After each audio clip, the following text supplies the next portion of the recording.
All right, we're going to have just a quick lecture here on algebra, and it's titled Breaking Up the Couple. And you will not forget algebra, basic algebra steps after this lecture. I can guarantee it. All right, so just for a quick review, let's jump back into math. We were doing pretty good until letters showed up. We were able to do 2 plus 5, yep, and 12 minus 3, yep, and 3 times 2, we got that. But then all of a sudden, we're throwing in letters. So where did this x variable come from? Well, the x represents a variable. It represents an unknown value. It represents something that we're going to need to figure out. And in order to do this, we're going to need to just remember opposites. For example, if you have a plus sign, if you want to undo it, you're going to need a minus sign. Subtraction undoes addition, or addition undoes subtraction. Likewise, if you see a multiplication symbol, you're going to want to do the opposite to undo it. So multiplication and division are opposites of one another. So keep that in mind when we are going to go through our problems. Okay, so these ones are okay problems. They're basic one-step problems. We have a 2 plus x equals 12. Okay, so the first thing that we're going to do there is we're going to subtract 2 from both sides to undo the 2 and to get the x by itself. So if I subtract 2 from the left side of my equal sign, remember you're always kind of using that equal sign as like the fulcrum of a teeter-totter. So if I subtract 2 on this side, to balance it, I have to subtract 2 on the other side. So my answer is 10. I have 3x equals 15. Well, the opposite of 3 times x, and oh, actually, maybe that's just a quick thing to note. I have a 3 and it's stuck to the x. They're stuck together. So when things are stuck together like that, it's multiplication. When there's no symbol in there, it's implied multiplication. So to undo multiplication, I divide both sides by 3. So I'm going to take both sides and I'm going to divide by 3. 3 divided by 3 is going to cancel and leave me just with the x, and then I have 15 divided by 3 on the right side, which leaves me just with the 5.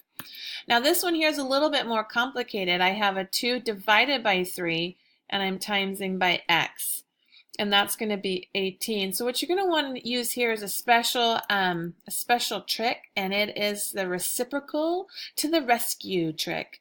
So basically, 2 divided by 3 has a reciprocal of 3 divided by 2.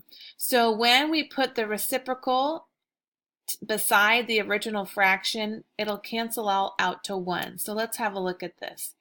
To undo a 2 divided by 3, we're going to multiply by a 3 divided by 2. And we're going to use the reciprocal on both sides. So on the left side, notice that I have a 3 and a 2 in the numerator. I have a 2 and the 3 in the denominator. The 2's cancel, the 3's cancel, or if you want to look at it this way, it's 6 divided by 6, which is just 1x. On the right-hand side, we have a 3 times 18, which is 54, divided by 2, and that will leave us with x is 27. Now these are okay. They're pretty much one-step problems. Let's have a look at breaking up the couple. Now this is different. It's going to involve multiple steps. So we have 3x plus 2 equals 17. Our first step is to identify the couple. Now your couple is the number that is stuck to the variable. In this case, it's 3x. Okay, so you're going to look for the number that's stuck to the variable. And remember, if it's stuck together, it's multiplication. So we'll call them the couple. And then you have to identify the tag along. Now the tag along is the number that is hanging out beside the couple and just wants to hang out with the couple. And in this case, it's positive 2. So you want to identify the tag along. Okay, after you've done that, you have to get rid of that tag along, okay? So to get the couple apart, you need to get rid of the tag along. We're going to subtract 2 from both sides, and we are left with 3x is equal to 15. Then we need to break this 3x up, and in order to do that, we're going to divide both sides by 3, and we've broken the couple up, and x All right, well, that was great fun. So let's do this one more time, and let's do it with an application problem. You're on vacation, you need to use a taxi. The taxi charges just a $10 flat fee to pick up your family, and then it's 20 cents every mile that you go on the trip. So if you have $20 in your pocket, how far would you be able to travel? So our $10 is our constant. That's just a number, a flat fee. And we're going to add to it a 20 cent per mile. So there's your couple, 20 cents for every mile. And it's going to equal $20 because that's as much the cap value that I have. The maximum I have is $20. And we're going to find out what this X value is, what this mile marker is, how far can we travel. So here's our tag along. We're going to subtract 10 from both sides. And when I do that, I end up with a 10 on the right-hand side and a 0.20x on the left-hand side. So I want to undo this couple. It's 0.2 times x, so we're going to divide 0.2 on both sides, divide 0.2 on the left and the right, and it'll break my couple up, and x is by itself on the left, and it will equal 50 miles on the right. So I can travel a total of 50 miles. Here is another example problem. You're getting married. You want a wedding reception. It costs a flat fee. There's your constant. There's your tag along. It's $1,000 to rent of the venue.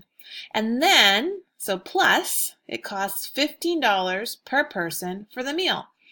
You have a budget of $2,500. How many people can you invite to your wedding reception? So we're going to get rid of the tag along by subtracting 1,000 from both sides. And then we're left with a couple of 15x. So I'm going to divide both sides by 15 and by 15. And now I've broken up the couple, and x is equal to 100 people. So from looking at our example, just kind of going back here, we first kind of looked at how to do algebra, okay? And actually, I'm going to go back. No, we'll stay here. But just remembering the steps just to undo things. You always want to break up the tag along. Get the tag along off first and then break up the couple. You can use algebra in so many different applications. These were two just quick, simple ones that I threw up here in the PowerPoint for us to go through. But always kind of see from the information that you're given how you can create an equation. Remember, an equation has the equal sign, equals equation. And you want to try to create an equation where the left side equals the right side, and then you want to try to pull off your tag along. Get that tag along off first, and then split up the couple.